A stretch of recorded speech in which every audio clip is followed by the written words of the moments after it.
School वाली चुड़ैल। एक कहानी है एक स्कूल वाली चुड़ैल की। गंगा नदी के किनारे रसूलपुर नाम का एक बहुत ही प्यारा गांव था।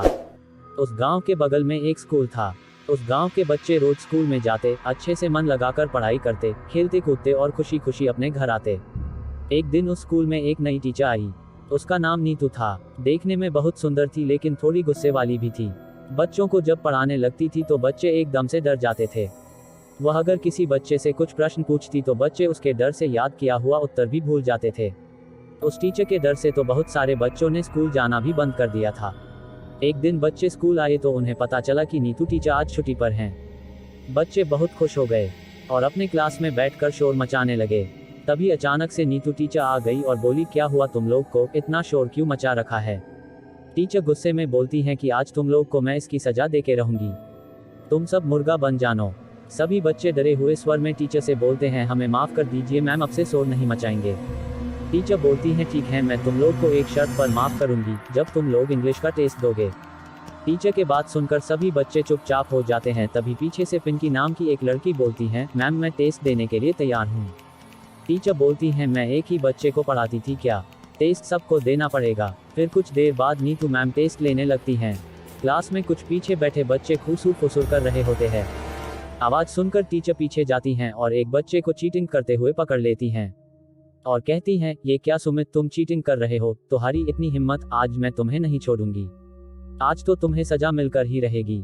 इतना कहकर टीचर एक डरावनी चुड़ैल बन जाती हैं। सभी बच्चे उस चुड़ैल को देखकर डर जाते हैं और जोर जोर से चिल्लाने लगते हैं, बचाओ बचाओ, कोई हमें बचाओ। फिर वो सुमित को हवा में लटका देती हैं। सुमित रोते रोते बोला, मैम आपसे चीटिंग नहीं करूंगा, प्लीज हमें माफ कर दीजिए। स्कूल वाली चुड़ैल बोलती हैं, नहीं करूंगी माफ, क्या तुम लोग को पता नहीं है, मैं चीटिंग करने वालों को माफ नहीं करती हूँ। ऐसे बच्चों से मुझे सख्त नफरत है। सुमित के लाख माफी मांगने पर भी वो चुड़ैल उसे माफ नहीं करती हैं और कहती हैं कि आज जो टेस्ट में पास नहीं होगा उसे मैं मार दूंगी। अब बच्चे तो डर के मारे थर थर कांपने लगते हैं। कुछ देर बाद सारे बच्चे का टेस्ट पेपर लेकर चेक करती हैं और जो बच्चे फेल होते हैं उन्हें वो कहती हैं, कहा था ना मैंने कि पढ़ लो, लेकिन नहीं, तुम्हें चीटिंग करनी है, शोर मचाना है, इसलिए अब मरने के लिए तैयार हो जाओ। चुड़ैल के सामने फेल हुए बच्चे खड़े होते हैं और उन फेल हुए बच्चों को सबके सामने बड़ी बेरहमी से पटक पटक कर मार देती हैं और दूसरों बच्चों से कहती हैं, अब से किसी ने चीटिंग करने की कोशिश की तो ऐसा ही मौत दूंगी, अब तुम लोग अपने घर जा सकते हो। और हाँ, अगर तुम में से किसी ने मेरे बारे में अपने माँ बाप से बताया या फिर तुम में से किसी ने कल छुट्टी की तो समझ लेना, इन बच्चों से भी बुरी मौत दूंगी। सभी बच्चों में उस स्कूल वाली चुड़ैल का डर बैठ जाता है और सभी बच्चे अपने घर डरे हुए जाते हैं। तभी पिंकी की माँ उससे कहती है, पिंकी तू इतनी डरी हुई क्यों है, और तुझे तो बहुत तेज बुखार भी है। पिंकी डरे हुए आवाज में बोलती है, कुछ नहीं माँ, मुझे कुछ नहीं हुआ है, मुझे बहुत पढ़ाई करनी है, मैं पढ़ने जा रही हूँ। इतना बोलकर वो अपने कमरे में जाकर पढ़ने लगती है। दिन पर दिन उस चुड़ैल का खौफ बच्चों में बढ़ता ही जाता था और जो बच्चा नहीं पता उसे वो मार दिया करती थी। कुछ बच्चे उस बात को दूसरे टीचर से बताने की कोशिश करते हैं, लेकिन फिर ये सोचकर डर जाते हैं कि उस चुड़ैल को पता चल जाएगा तो वो हमें भी मार डालेगी ही, इसलिए चुपचाप डरे हुए अपने क्लास में चले जाते हैं। एक दिन क्लास में सभी बच्चे पढ़ रहे थे कि एक चीकू नाम का लड़का क्लास के अंदर आता है और पीछे वाले बेंच पर बैठ जाता है। तभी पिंकी उसके पास जाकर बोलती है, अरे चीकू, तू क्यों आया यहाँ पर, जा और भाग जा यहाँ से। चीकू बोलता है, क्यों भाग जाओ, और तू इतनी डरी हुई क्यों है। पिंकी बोलती है, वो देख तेरे पीछे चुड़ैल। चीकू जैसे ही पीछे देखता है वैसे ही उसकी सांस अटक जाती है और वो भागकर स्कूल के दूसरे कमरे में जाकर छुप जाता है और तभी स्कूल वाली चुड़ैल वहां पहुंच जाती है और चीकू को देखकर हंसने लगती हैं। आखिर तू आ ही गया, मुझे तेरा ही इंतजार था, अब तू ज्यादा देर तक जिंदा नहीं रह सकता। चीकू डरते हुए बोलता है, मैडम आप जिंदा हैं, आपको तो हमने मार डाला था। चुड़ैल बोलती है, हाँ तूने और तेरे बाप ने मिलकर मार डाला था, तेरे बाप को तो मैं पहले ही मार दी थी, अब तू मरने के लिए तैयार हो जा। चीकू चुड़ैल से विनती करता है, मैडम मुझे छोड़ दीजिए, अब से मैं मन लगाकर पढ़ाई करूंगा।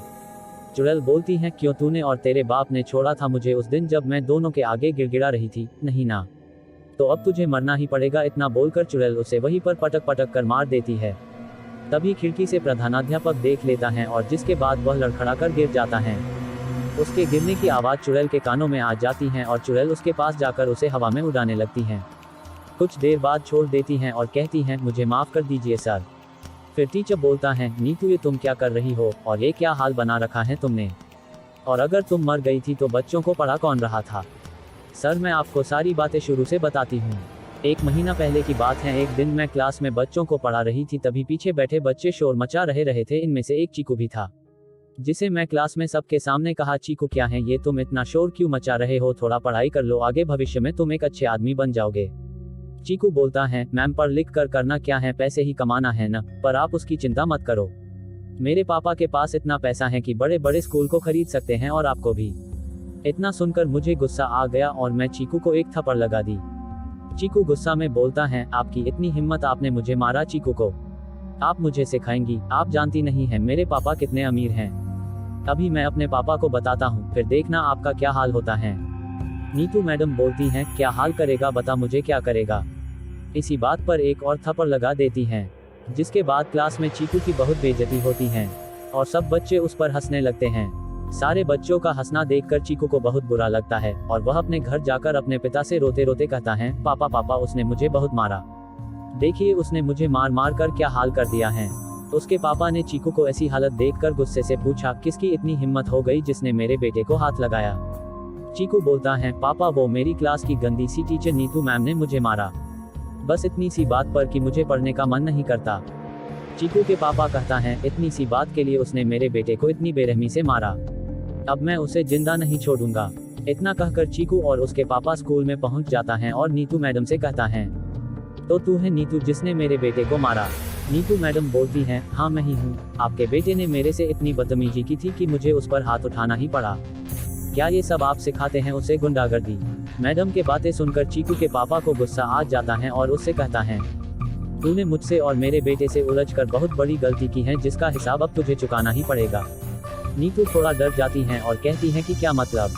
तब तक चीकू के पिता नीतू मैडम के सर पर एक डंडा से मार देता है और नीतू मैडम नीचे जमीन पर गिर जाती हैं और उसके पेट में चाकू घोंपकर मार देता है। नीतू मैडम उस सर से कहती हैं, सर इसमें मेरी कोई गलती नहीं थी, ये सब मेरे साथ हुआ, जिसके बाद मैं बदले की भावना में चुड़ैल बन गई। लेकिन सर मैं यही चाहती हूँ कि बच्चे खूब पढ़े लिखें। तब स्कूल के टीचर बोलता है, सच में नीतू तुम्हारे साथ बहुत बुरा हुआ, तुम एक बहुत अच्छी टीचर थी जिसने मरने के बाद भी बच्चों को पढ़ाया, लेकिन तुमने कई बच्चों की जान भी ले ली, इसके लिए मैं तुम्हें माफ नहीं सकता। चुड़ैल फिर टीचर से कहती है, मुझे माफ कर दीजिए सर, लेकिन जो बच्चे पढ़ेंगे नहीं उन्हें मरना तो होगा ही।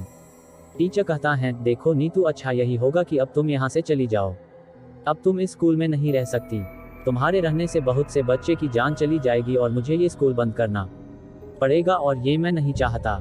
ये बात सुनते ही नीतू हमेशा हमेशा के लिए चली जाती हैं।